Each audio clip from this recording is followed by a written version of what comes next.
চলছে ভাষার মাস ফেব্রুয়ারি। পুরো মাস জুড়েই বাংলা একাডেমি এবং সোহরাওয়ার্দী উদ্যানের প্রাঙ্গণে চলবে অমর একুশে বইমেলা।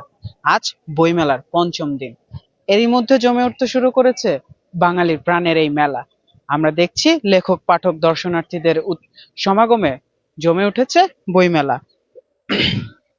স্টলগুলোতে ইতিমধ্যে যারা দর্শনার্থী, পাঠক যারা আছেন তারা কিন্তু ভিড় করেছেন। প্রতিদিনই নতুন নতুন বই প্রকাশ করছে প্রকাশনীগুলো, নতুন নতুন বই লঞ্চ করছে প্রকাশনীগুলো।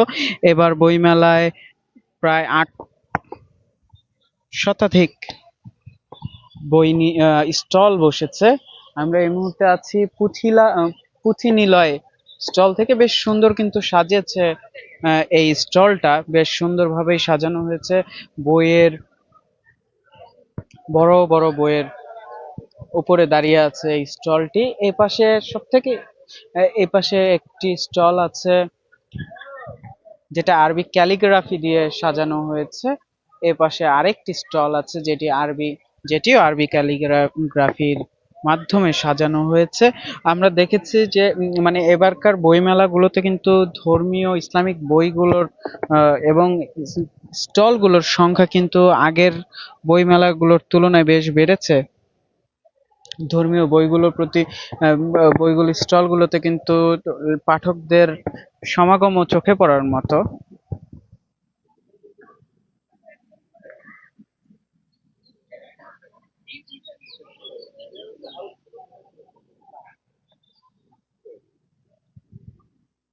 এই স্টলটির নাম রুহামা পাবলিকেশনস। এখানে কিন্তু আমরা দেখছি বেশিরভাগ ইসলামিক বই।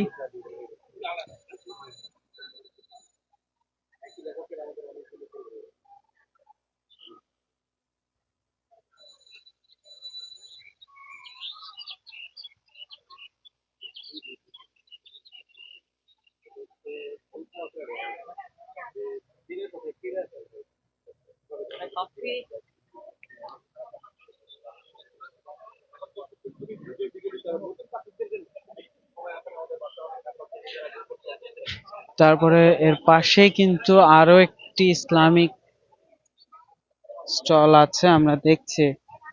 এই স্টলটির নাম বইঘর। এখানেও কিন্তু আমরা বেশিরভাগ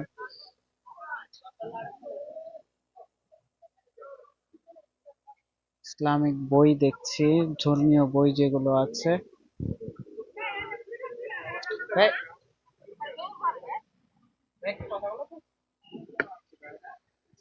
আপনাদের স্টলটা বেশ সুন্দর সাজিয়েছেন দেখছি। দেখছি আরবি ক্যালিগ্রাফি দিয়ে সাজিয়েছেন। আর বইগুলো দেখছি বেশিরভাগই ধর্মীয় বই, ইসলামিক বই। জি, আমাদের হচ্ছে আপনার ধর্মীয় শুধু আছে হচ্ছে এদিকে আসেন একটু। এই যে এই বইগুলো দেখেন, এই যে যে বইগুলা, এগুলো শুধুমাত্র মানে ধর্মীয় এবং ঐতিহাসিক উপন্যাস। এগুলা ইতিহাসের সাথে সামঞ্জস্য রেখে উপন্যাস লেখা হয়েছে। এবং এই যে নসিম হিজাজি, ইনি একজন পাকিস্তানি লেখক। এটা হচ্ছে নসিম হিজাজি, ইনি হচ্ছে পাকিস্তানি লেখক। ওনার অনুবাদ করা হয়েছে। তো বইটা হচ্ছে আপনার অসাধারণ একজন লেখক, তিনি নিখুঁত ভাবে তুলে ধরেছে একটা ট্র্যাজেডি বলেন, থ্রিলার বলেন, ডিটেকটিভ বলেন, একটু রোমান্টিক, এভরিথিং সব একবারে তুলে ধরা হয়েছে। উনার যে কোনো একটা বই যদি কেউ পড়া শুরু করে, তো মনে করেন উনি 21টা বই বের করছে। তো আমরাও অনুবাদ করছি হচ্ছে আপনার 16টা কি 17টা মতন। তো একটা পড়া শুরু করলে তার প্রতি আগ্রহ জমে যায়। মানে কি, এতটা নিখুঁত ভাবে উনি লেখেন এবং চিত্রটা তুলে ধরেন আর কি, ইমাজিন করতে পারে যে বইটা আমি যে পড়ছি সেটা। তো এরকম করে তারা শেষ করে। এরকম আমাদের পাঠক আছে যারা গত বছর এসেছিল, আবার নতুন করে না একটা নতুন বই নেওয়ার জন্য চলে আসে আর কি, এরকম। তো আমাদের শুধু এই যে এরকম আছে, ইসলামিক কিছু আছে, তারপর ইসলামিক বাদেও নন ইসলামিক বইগুলোও আছে, বাট সবই একটা স্বচ্ছ ধারার মধ্যে আছে। Okay. তো ইসলামিক বইগুলোর প্রতি পাঠক যারা আছেন তাদের চাহিদা কেমন দেখছেন? আসছে, আলহামদুলিল্লাহ আসছে টুকটাক করে আস্তে আস্তে। তো মেলা 5 দিন চলছে আজকে। তো আমাদের হচ্ছে আস্তে আস্তে আর বাড়ছে আর কি খরিদ্দার, বিগত দিনের থেকে আস্তে আস্তে খরিদ্দার বাড়ছে আর কি।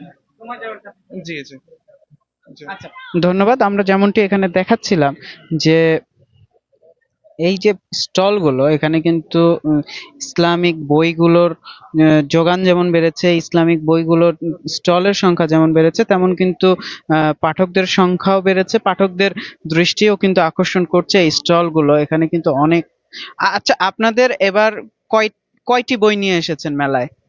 আহ, এই যে এগুলো বিগত বছরের ছিল, কিছু বিগত বছর এবার নতুন বই একটা বের হয়েছে, করছে এই যে এটা আখেরি লড়াই, নসিম মেজাজের লেখা। আরো 10টা বই নতুন ঢুকবে, এখনো নিয়ে আসা হয় নাই, কিছুদিনের মধ্যে নিয়ে আসা হবে আর কি। ইনার এই যে ইনার লেখক, ইনার কতটা হতে পারে ভাইয়া? 16টা বই আছে আমাদের কাছে। জি, নাসিম মেজাজি।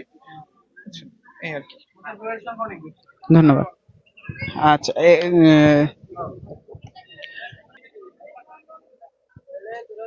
এখানে কিন্তু বাংলা একাডেমি স্টলটিও আমরা দেখছি।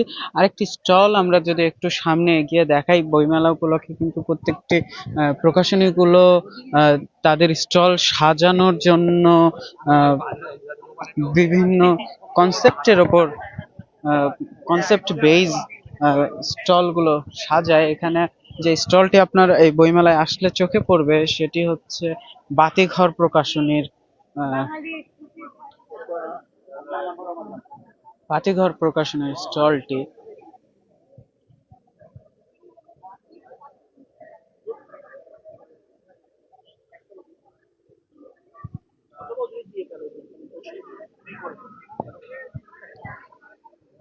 স্টলটি সাজানো হয়েছে কাঠ, লোহা, জামদানি, পোড়ামাটির টালি, বাঁশ, এলইডি পর্দা, লাইভ,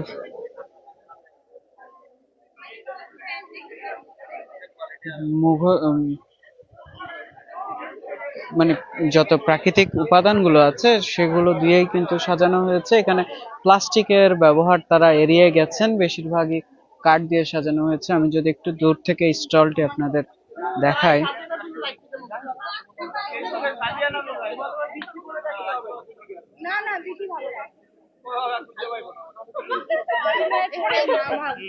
ক্রিটিক্যাল লাগে আমার। আচ্ছা,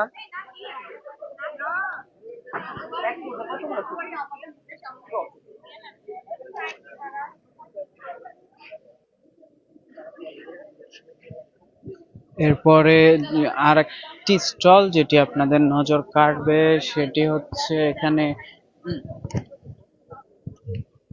Mizan publishers.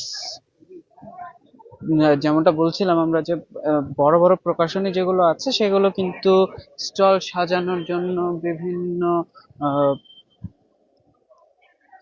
Theme based stall তারা সাজায়। এখানে আমরা দেখছি সময় প্রকাশনীর স্টল, এর পাশে আরেকটি স্টল আপনাদের আমি একটু, একটি প্যাভিলিয়ন বলা চলে।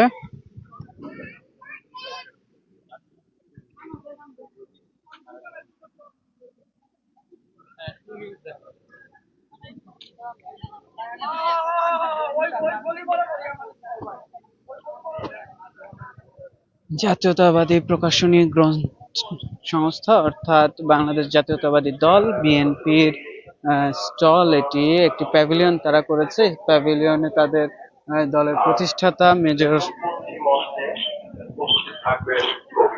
জিয়াউর রহমানের ছবি দিয়ে সাজানো হয়েছে। সঞ্চালনায় থাকবেন ভিতরে ডক্টর শাহেদ মমতাজ এবং মনিরুজ্জামান রোহান। আপনাদের সকলকে লেফট মঞ্চে সাদর এই বইমেলাকে কেন্দ্র করে কিন্তু প্রিয় দর্শক ইতিমধ্যে আমরা অমর একুশে বইমেলা 2025 সাধারণ মানুষের মধ্যে যেমন আগ্রহ দেখছি, তেমন এই সাধারণ মানুষকে নিরাপত্তা দেওয়ার জন্য পুলিশ এবং কর্তৃপক্ষের পক্ষ থেকে কয়েক স্তরের নিরাপত্তা ব্যবস্থা গ্রহণ করা হয়েছে। দমকল বাহিনী অর্থাৎ ফায়ার সার্ভিসের স্টল এখানে বসানো আছে, সার্বক্ষণিক সদস্যরা এখানে আছেন নিরাপত্তা বজায় রাখার জন্য। পুলিশ এবং র্যাব সদস্যরা এখানে আছেন, পুলিশেরও স্টল এখানে আমরা দেখেছি, র্যাবের স্টল আমরা দেখেছি। আপনি শুরুর মুখেই স্টল গুলো দেখতে পারবেন, যেন নিরাপদ ভাবে এই বইমেলা, অমর একুশে বইমেলা সাধারণ মানুষ আসতে পারে এবং তাদের পছন্দের লেখকের সাথে দেখা করতে পারে এবং পছন্দের বই কিনতে পারে। এই ছিল আমার কাছে আমার একুশে বইমেলা থেকে সর্বশেষ। এতক্ষণ আমাদের সাথে থাকার জন্য ধন্যবাদ। নন্দন টিভির ইউটিউব চ্যানেলটি সাবস্ক্রাইব করতে ভুলবেন না, ফেসবুক পেজটি লাইক করতে ভুলবেন না।